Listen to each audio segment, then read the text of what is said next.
Oh no, no, no, no, not the expired password. No warning coming out of left field. Password expires in 7 days.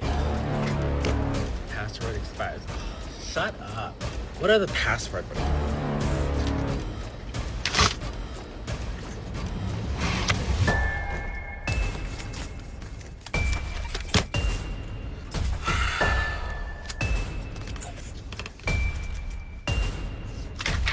Windows is all set. An hour later, oh, now the program password expired. 2 in 1 day is extremely ridiculous. Two-factor authentication fuck me. How does it take so long to get a code via email? Here we go. Finally, after 6 long years. All right, here we go. We're two-factor authenticated.